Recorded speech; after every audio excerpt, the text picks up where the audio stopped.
So a fresh face won the Women's Royal Rumble, and a fresh face won the Men's Royal Rumble. Hooray! I'm Charm with my review of WWE Royal Rumble 2021.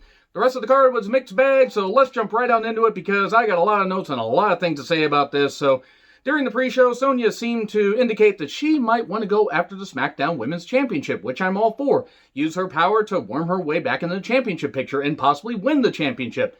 Maybe not at Mania, but she could win it from Bianca, because we're gonna get Bianca versus Sasha, and I'm so goddamn thrilled. That's gonna be really goddamn good. I do want to know who thought putting Lawler, Rosenberg, Booker, and JBL on the same kickoff panel was a good idea. Just seriously, they don't have enough personality, and they're all really fucking annoying. And boy, did they use Rosenberg really goddamn badly. Somehow worse than they've been using him already a little bit later. Poor Charlie having to really just try everything to hold that damn thing together. Truth was hunting wabbits and made a Space Jam reference. Truth really doing the best he can with this 24/7 shit, but it's still the 24/7 shit.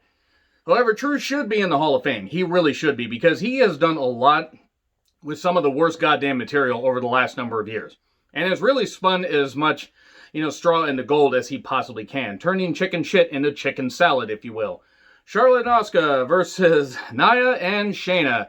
Nia's superior immune system didn't really help her sell any, or help her do anything, or help her make any good gear choices. What was with the beef curtain gear? I have no goddamn idea. This match was shit. I felt bad for Asuka. The great news is they put Charlotte on the pre-show. The bad news is they put Asuka on the pre-show and did not put Asuka on any other match in this, in this show. So it was really goddamn disappointing because Charlotte got a big featured spot later, as we knew she would, because we knew she was in the Rumble. Please stop using Asuka so badly whenever she wins a championship. She can be beneficial to the goddamn roster if they actually let her be.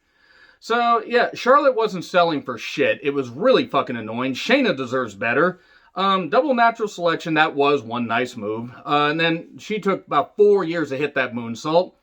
And then Rick distracts, Lacey distracts too, but then ends up fisting Charlotte really hard, and then Nia does one of the lamest leg drops this side of Hulk Hogan the last 10 years of his career, and we have new tag team champions. The old tag team champions. Just take the tag team championships and throw them in the bin, unless you're going to give them to Ruby and Liv, and actually let them have a 6-month dominant run, defend them on Raw, SmackDown, NXT, and actually let them do some good things and bring in some fresh talent and do some good stuff with it. Anyway, so it was a good opening package and really good pyro stuff. We get the Pipe Thing Goldberg chance for 1998. The last time that Goldberg was ever really fucking over and in any kind of shape to be in a goddamn wrestling ring. So let me just say, the last year of his run in WCW was not fucking pretty. So, video package for Drew, and then we get a big entrance. And man, this match, I was all prepared to really hate this. Now, I still hate it because Goldberg had no business being in the goddamn ring. But Drew jump starts, he hits a spear, and then a spear through the barricade by Goldberg, and Claymore for 2, spear times 2, jackhammer for 2, and then Claymore for 3. This is embarrassing. Goldberg just doesn't have it anymore. He has, I think he has a match at Mania. I don't know who the fuck he's going to face. And then apparently he's got 2 more matches for next year. I don't blame Goldberg for getting the money, but Vince McMahon has got to stop giving so much money to all these part-timers, especially when they can't fucking go anymore. Now, there were some good, past stars that came back in both Rumbles, and I'm going to praise that stuff, but Goldberg should have not been in this goddamn spot. They had to show respect, and please just don't feature Goldberg in any more championship feuds. Just don't. He doesn't fucking need to be there anymore.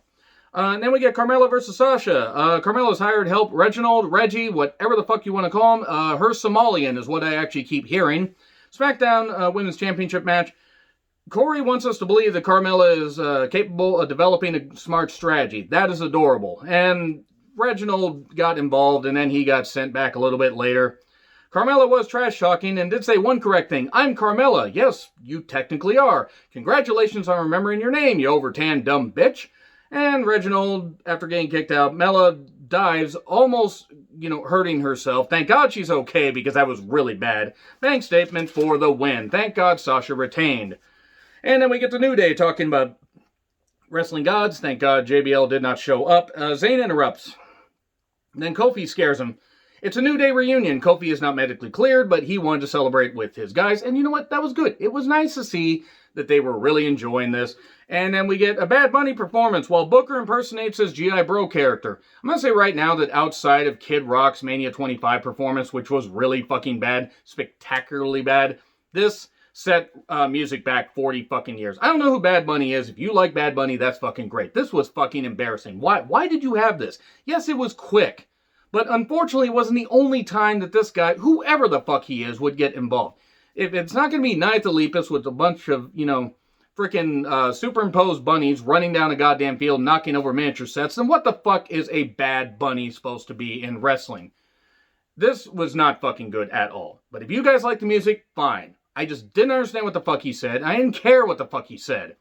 Anyway, Women's Royal Rumble, 90-second intervals. I have one thing to say about most of this match.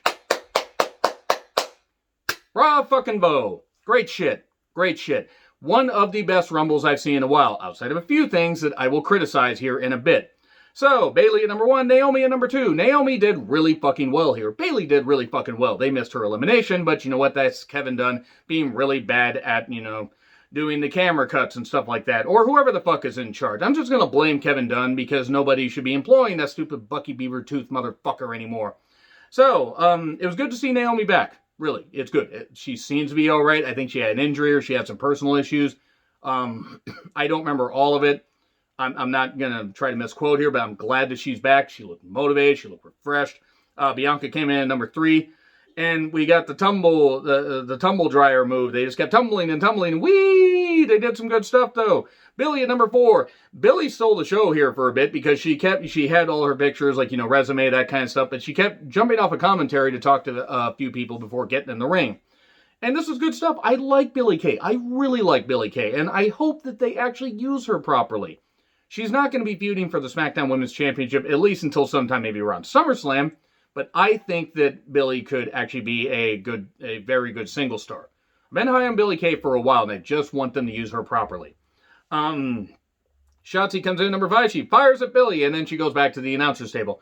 Shayna at 6, and then she punches Billy's picture. Who punches a picture? Honestly, Shayna Baszler does. And then we get Toni Storm at number 7. Toni Storm, my God, somebody hit me in the head because I see a lot of stars. I love Toni Storm. Got to meet her at my second ever indie show. And let me tell you right now, she is just as nice in person as you would imagine she would be. And I was in she might have been in the main event. Maybe she wasn't in the main event, but she was in one of the feature matches. Took on Nicole Matthews, I believe, a local talent up in Canada. So, Toni did really good shit here, as you would expect. Germans for many. German suplexes. Not, you know what? Moving on. Shayna eliminates Shotzi. Thanks for coming, Shotzi. Shotzi was the first one eliminated and the only one eliminated for a while. Jillian Hall at number 8. You know what? Yeah, the karaoke gimmick wasn't exactly great for her, but poor Jillian Hall, all the bad booking she went through, the mole on her face and that kind of stuff, and saddled with a bunch of bad creative shit. She could still do some stuff, and she was young enough when they got rid of her. I'm amazed they didn't really bring her back more often. Apparently, she just had a kid. Shout out to I'm Belena on Twitter for, tweeting that out. If so, that is great. And hopefully, her kid can look back on this and see just how, just see what her mom did. And she actually did pretty damn well. We got Billy and Jilly. This is the kind of comedy I can get behind. Jillian is obviously not going to make any more appearances, or if she is, it's going to be very sporadic. But, hey, if you want to have Billy Kay and Jillian Hall compete for those Women's Tag Team Championships on a B pay-per-view, I'd be all for it. I mean, why not? Jillian didn't look that bad here. She didn't do a lot, but she did some good stuff. And considering that she had not been seen on TV for a while, and had been out wrestling seemingly and been doing pretty well for herself, she did some good stuff here. Ruby at number 9. And she wants nothing to do with Billy. That was actually kind of funny. And then Victoria at number 10. I mean, obviously, the banner back here. I want to say right now, Victoria, one of my favorite women of all time. If I had to make a list, Victoria would be on there. Fucking love Victoria. She started off as, on WWE TV as one of the Godfather's hoes, trying to put her through a table. And then, because it was off camera, she went down and trained OVW, got really good, had that incredible feud with Trish, had a great match with Molly Holly, all things considered at WrestleMania 20. Wasn't given a lot of time, but those ladies really killed it. But Victoria, I've loved. I thought she was great. I thought she was very underutilized in the last few years of her career, at least in WWE. And I feel bad because she's a beautiful woman, obviously. Still is. And using her looks isn't the worst thing in the world. But I always felt like her, Candice, and Tori, and don't worry, I'm going to talk about Tori here in a bit, could have been more than just eye candy. I think they could have been a good trio and featured them in the ring a little bit more. Even though Victoria was a more experienced worker, Candice did better a little bit later, and Tori wanted to do better, and they just wanted Tori to be eye candy. But my point is I always felt like Victoria could have been more in the last few years. She did pretty well in Impact for a little bit before they made her a manager. I fucking love Victoria. She did some good shit here. Okay, was it a little, scary to see her try some of the same stuff that she tried 15 years ago? Sure. Not everybody's going to, age, not everybody's going to be able to do shit that they could do 15 years ago or even 10 years ago. But she did some good stuff. She hit a widow's peak on Peyton Royce. That was some really good stuff. We get an iconic reunion. The Billy kind of blows off because Ruby's like, what the hell are you doing? Santana Garrett at number 12. I did not know Santana Garrett was still signed with WWE, and I'm not even knocking her, but I hadn't seen her in at least a year. Has she been injured? What the hell's going on? Did they re-sign her? Because I could have swore I saw her on AEW television. So maybe I'm just getting confused and didn't see her on AEW Dark. I don't know. Let me know in the comments. Liv at number 13. She shows off. She had Watch Me on her tights. Kiera Johnson, I know you were watching. Stop lying. I know you were watching. Terrible of me to call out my friends on Twitter, but you know what? Hi. Anyway, Jillian and Billy get eliminated. But you know what? That was fine. Jillian Hall did some pretty good stuff. She served her purpose. Did some good stuff here. We get Rhea at number 14. And things picked up. And this was really good. Fucking love Rhea. Absolutely love Rhea. Definitely don't want her to step on me. Moving on. She throws Tony out. And then Victoria gets eliminated by Shayna. Victoria landing right on her goddamn head. So I hope she's okay. That's not Shayna's fault. But that was a really bad spot. So I hope Victoria's okay. Santana gets eliminated by Rhea. Charlotte at number 15. And she just instantly brings it down because Charlotte, I don't know what it is. Why does Charlotte not want to sell anything? I don't fucking get it. It's fucking weird. Really fucking weird. So, Ruby gets eliminated by Bayley. And then Dana at number 16, she does a dive, a pile dive on everybody. She tried. Dana tried. And Bayley eliminated Liv. Tori at number 17. Tori, fresh off of being at an anti-mask rally. And if you know, you fucking know, probably there with Candice, she tried. She tried. Tori does look great for her age, has done some really good work as far as like keeping herself in shape and helping keep other people in shape. I just wish her political views were a little bit goddamn better.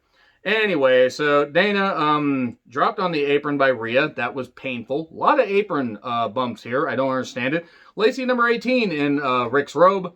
Velveteen lost interest after the number 17 was announced. So, anyway, Charlotte instantly fists her from behind, and then Charlotte eliminates Peyton because Peyton cannot be allowed to get anything over on Charlotte. Tori gets eliminated by Shayna. Mickey at number 19. Bianca eliminates Bayley during Mickey's entrance, so unfortunately they missed that and had to show the replay. But you know what? Bianca eliminating Bayley, that was a nice bit of storytelling after Bianca had beaten Bayley in a very good match, the first match to open up SmackDown a couple days ago. Nikki Cross, number 20. Her theme does not fucking fit. What the hell is that theme? Alicia Fox at number 21. Good to see her back. She really seemed to have some energy here. Here's truth. 24/7 shit. Alicia pins him for the 24/7 championship. Let me say right now, I got nothing against Alicia winning the 24/7 title. The title doesn't mean anything. Here's my problem with it.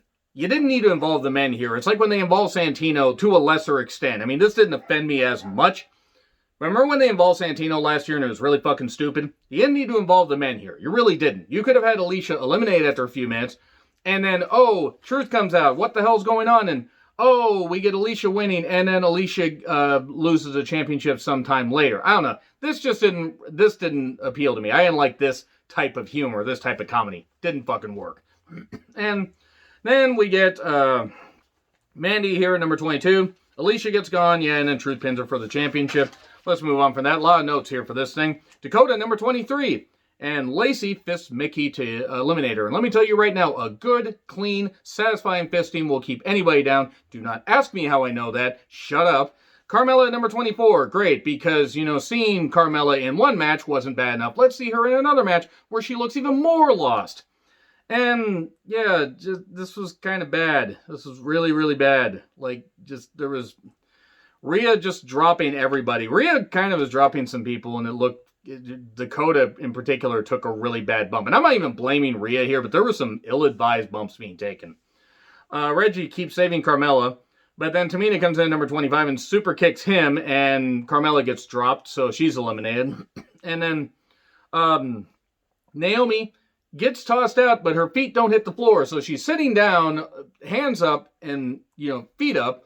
So, hands up, legs up, all that stuff. How the hell is she going to get back in? Well, because Naomi's an incredible athlete. She gets up there and does the thing and uses Bianca's hair, because Bianca's hanging, by her feet off the ropes, but there's the hair, and they're like, okay, wait, let's get back in. Let's do this. 1, 2, 3. They get back in. That was a really cool spot.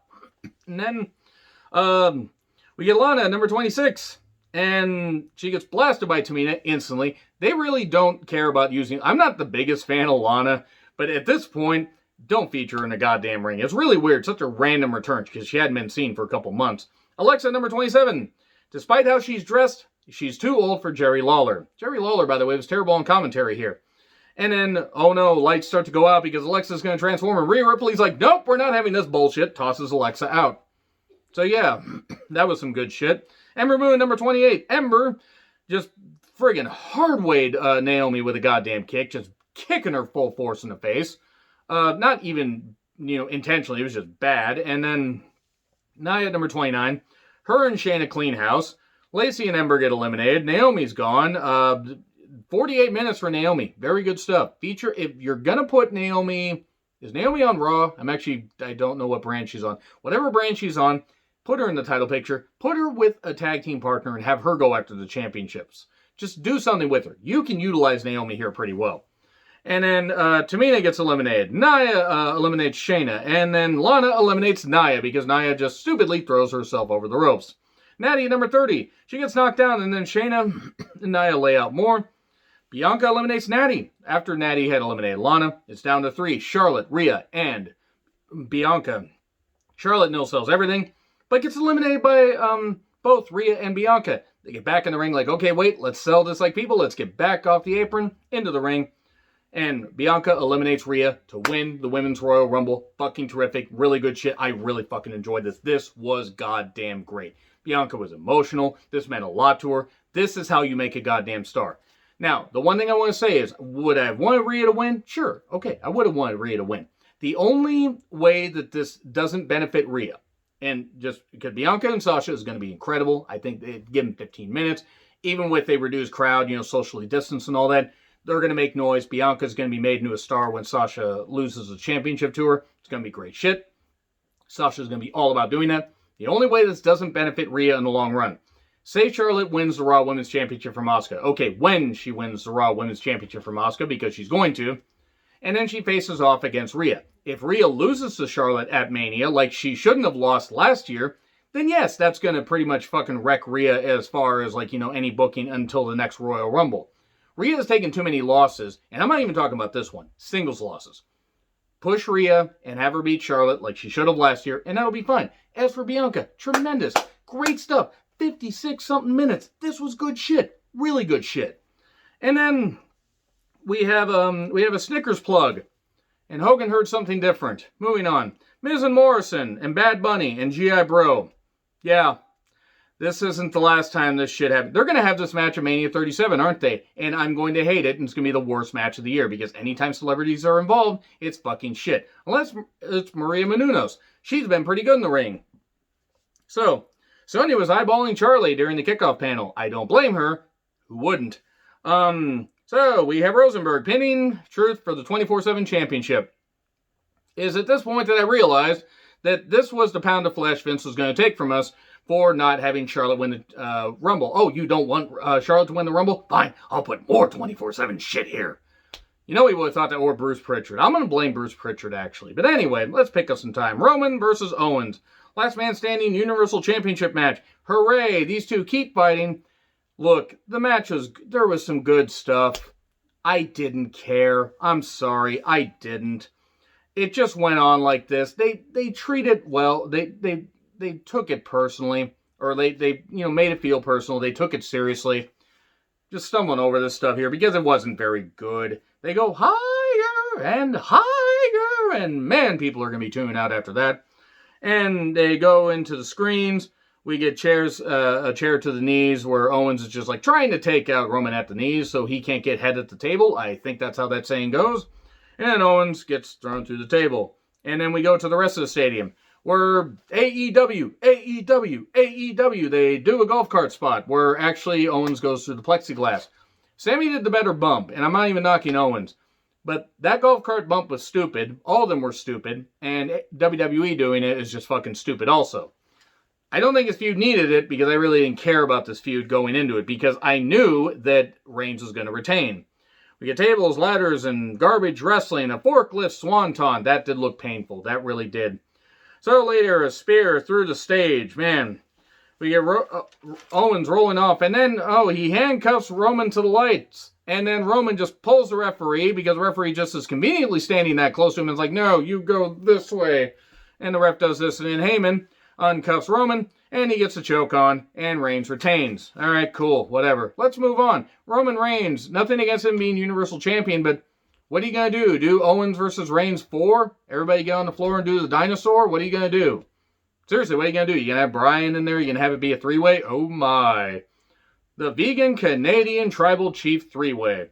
So, we get to the men's rumble. Edge at number 1, Orton at number 2, and Orton pretty much gets taken out early on here. Saying number 3, Orton's burns healed awfully easily. His Viper Juice must have healed him really quickly. If I have to think this stuff, then so do all of you. So, Ollie's in at number 4 to Edge. You want to take a spot for me? All right, that was kind of good storytelling. Jeff Hardy at number 5. He was out really quick because he is shot. Jeff Hardy is shot in the ring. So, Edge and Orton battle. We get a DDT on the announcer's table. Orton is taken out because he's bleeding. His knee pad is busted. He's torn up and everything. Chair to him and everything. So, Ziggler at number 6. Yeah, Edge hits Orton with a chair, and then the referees are in to stop it. Ziggler eliminates Jeff. And then Jeff just jumps the barricade. He's like, okay, bye. I'm going into the screens. No, it's not like Videodrome. What the fuck are you doing? It's not like Shocker, the bad horror movie. Not like moving on. So, Randy gets help to the back eventually. Nakamura, number 7, by the way. Carlito, looking fucking ripped. Really fucking ripped. And good for Carlito. I'm glad to see him back. I think it's just a one-off appearance. I really don't see him coming. Apparently, he saved his money. He's done pretty well. And he wasn't happy with how WWE treated him, and I don't blame him. So, Xavier at number 9, Big E at number 10. They attack Sammy, and Sammy gets eliminated. Morrison at number 11. Ali eliminates Woods. Big E gets upset at Ali and says, no, you hurt my buddy. Goodbye. And then we get Ricochet at number 12. He's chasing glory here. And, man, what a rancid individual he has as a friend. Elias at number 13 eliminates Carlito. Okay, bye, Carlito. At least he didn't spit the apple. That was good. He had the apple. He just didn't spit it. Because pandemic. And then Priest at number 14. Good. Priest got a good showing here. Eliminates Elias. Cut to the doctors checking on Orton. Because why focus on anything going on here? We knew Orton was going to make a return. It was just so goddamn flat. And then Miz at number 15. He destroys the DJ set the Bad Bunny had. Because we just can't leave this shit alone. Bad Bunny shows up like, what the hell? What's going on? I mean, I think that's what he was saying. I don't know. I have no goddamn idea. And then he's like, what the hell's going on? Priest eliminates Miz and Morrison. And then Bad Bunny dives on all of them. It was like watching Snoop Dogg, only less high. Literally and figuratively. And then, this is abysmal. This was abysmal. I'm not saying the guy didn't try. I'm not saying he's not a wrestling fan. I don't like celebrity involvement like this. I didn't like it in AEW. I don't like it here. I didn't like it in WCW. Anyway, here's Riddle at number 16. Then Bryan at number 17. Kane at number 18. It's funny that a man that made his career, that was most famous for wearing a mask is an anti-masker. Yeah, so Kane apparently is a goddamn idiot as far as a mayor, but then again, given his beliefs, I'm not too fucking shocked. He's smart, but he's not as smart as he should be. So he eliminates Ziggler, chokeslams the Ricochet on the apron, ouch, 45 eliminations in his Rumble career. Okay, fine. I think this is the last time that Kane's going to be in a ring. It should be. Team Hell No reunion, no! Priest eliminates Kane, hooray! Corbin at number 19, he eliminates Nakamura. That pretty much effectively cools off Nakamura right there. And we get Otis at number 20. Why is he here? Or as I tweeted out, why is here? Because I was so angry. And thank you, Catwoman13. Why is there? Or why is there a Barriette? How is there? So anyway, or what is there? I don't remember what it was. Thank you, Karen, for doing that. It was really, really cool. Corbin eliminates Otis, so at least his stay was short. Dominic at number 21 eliminates Corbin. Dominic has an elimination on his Rumble resume. You might as well throw the concept in the trash. No, I don't know why I hate the guy. Can't fucking stand him. Don't understand it. Bobby Lashley, number 22. He eliminates Dominic and Priest. and tangles with Big E. This was some good shit. And then Helms at number 23 gets tossed out by Lashley and Big E. Thankfully didn't land and hurt his knee like he did in, I think, 05 or something like that, 04, 05. And Lashley gets ganged up on and eliminated. By the way, Christian at number 24. Edge was emotional, and it was great. Christian should have not been in the match as long as he was, because he was rocked early on. But it meant a lot to him, and that was good shit. Edge and Christian reunion, that was cool. Meant a lot to them. Christian hadn't been in a match for a while. We then get Styles at number 25. His own personal Colossus, and now you're going to hear it like that, even though, man, I shoehorned that reference in there. And, yeah, almost kept making his presence felt. Ray at 26 lunges his taint and lands right on Christian's head, and that's where Christian got rocked. I'm not saying Christian really was all that great anyway at this point. Christian was a great wrestler. He just got bitten by the injury bug, and it just, took him out of the stuff. And then we get almost with a tremendous reach around advantage and eliminates Big E and then shoves him over the announcer's table. Then Sheamus is at number 27, and he fists everyone from behind and bro kicks Christian. Ouch. And then almost eliminates Ray. Cesaro number 28, and man, he fists and swings everybody. Rollins at number 29, he's back. He looks refreshed. And after tangling with Riddle, he's probably going to want to say, no, I'm fucking out of here. I'm going to go home to Becky. Go home to the man of the house. Anyway, Becky and Rollins are doing very well with their kid. So, Proud Boy Braun is number 30. Hooray, good. I mean, I kind of the flattest number 30 since Dolph Ziggler. Then he eliminates Cesaro and Sheamus and eliminates Styles. Says, hey, wait, Almost is here. Let me throw him over there because Almost can't run that far, even though Almost had about 8 years to go over there because Braun is not very smart. And then Riddle and Bryan go at it. This went a bit long by this point. I understood what they were trying to do, but to me, they left Braun in there way too long because Braun, I don't care if he just came back. He's fucking gassed. He can't go anymore. Curve stomp to Bryan and eliminated. Bryan is never going to win a Royal Rumble. And he got eliminated a lot earlier. He got eliminated before Braun. Riddle and Rollins. Man, Rollins looked like he wanted to literally be anywhere else. He's like, oh no, fuck you. I don't want to be here. He does curve stomp Riddle on the apron and eliminates Riddle. Good. I'm actually glad that Riddle got eliminated because I don't want to see Riddle anymore. Apparently Riddle doesn't like people criticizing him on social media because apparently I got blocked by the guy. Oh well. Maybe don't say stuff like, you smoke weed so you don't beat your family. You fucking idiot. So, they let Proud Boy Braun get in way too much offense here. And it's down to Rollins and Edge. Because Christian and Braun got tossed out. And then Edge eliminates Rollins. He's going to WrestleMania. Wait, here's Orton. Literally out of nowhere. Where the fuck did he come from? Underneath the ring? Did he teleport? Did he use Alexa Bliss's fiendish powers? I don't know. He hits the RKO and he's like, hey, I'm going to go here. And no, fresh-faced Edge is going to WrestleMania. I understand what they're doing with Edge. If it's Edge versus Drew, I'm all for it. I don't think Edge versus Roman has as much appeal, in my opinion. Edge versus Drew, though, I could get behind that. I would like to see that. That feels like a fresh match. I'm not saying that Edge versus Roman, the promos wouldn't be good. I just think at this point, you need to go with Bryan versus Roman. But Edge versus Drew could be pretty good. I wasn't the biggest fan of it, but you know what? I'm not going to shit on it as much, but I would have rather had Bryan be the winner. Because I don't know if Edge needed it. But you know what? It wasn't as good as the Women's Royal Rumble, but it was damn close. So those are two pretty good Rumbles. The rest of the card was a fucking wash. Agree, disagree, what I said? Like, share, subscribe, Twitter handle in the description. I'm John Ritlin. I'll see you soon.